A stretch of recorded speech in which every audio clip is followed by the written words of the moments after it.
ভারতীয় ক্রিকেটের সবচেয়ে উজ্জ্বল তারকাদের একজন বিরাট কোহলি শেষমেশ টেস্ট ক্রিকেট থেকে অবসরের ঘোষণা দিয়েছেন। কয়েকদিন আগে গুঞ্জন উঠেছিল কোহলি অবসর নিতে পারেন। আজ তা পরিণত হয়েছে বাস্তবে। সোমবার সামাজিক মাধ্যমে কোহলি নিজেই জানান টেস্ট ক্রিকেটকে বিদায় জানাচ্ছেন তিনি। ভারতীয় ক্রিকেট বোর্ড বিসিসিআইকে আগেই সিদ্ধান্তের কথা জানিয়েছিলেন এমন খবর শোনা যাচ্ছিল। বোর্ড তাকে ফেরাতে চেয়েছিল, এমনকি সচিন টেন্ডুলকারকে দিয়ে অনুরোধ জানানোরও কথা ছিল, কিন্তু সেসব আলোচনা অবশেষে ফলপ্রসূ হয়নি। মাত্র 5 দিন আগে রোহিত শর্মার টেস্ট বিদায়ের পর কোহলির এই সিদ্ধান্ত ভারতীয় ক্রিকেটের জন্য আরেকটি বড় ধাক্কা। এর আগে গত ডিসেম্বরে অস্ট্রেলিয়ার সফরের মাঝপথে অবসর নিয়েছিলেন রবিচন্দ্রন অশ্বিন। 36 বছর বয়সী কোহলি এখন আন্তর্জাতিক ক্রিকেটে কেবল ওয়ানডে ফরম্যাটে খেলবেন।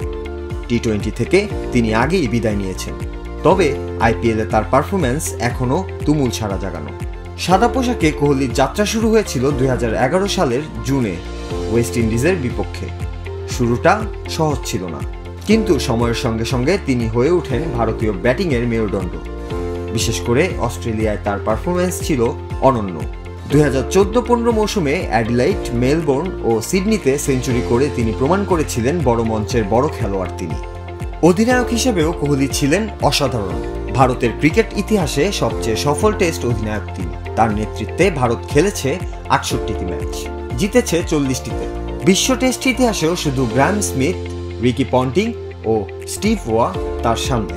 ব্যাট হাতে তার সেরা সময় ছিল 2016 থেকে 2018।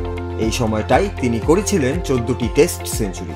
2018 সালে ইংল্যান্ড সফরে করেছিলেন সর্বোচ্চ 538 রান। বিদায় বার্তায় কোহলি জানিয়েছেন এই সিদ্ধান্ত নেওয়া সহজ ছিল না, তবে তিনি তৃপ্ত। তার ভাষায়, এই সংস্করণ আমাকে পরীক্ষা নিয়েছে, গড়ে তুলেছে, শিক্ষা দিয়েছে।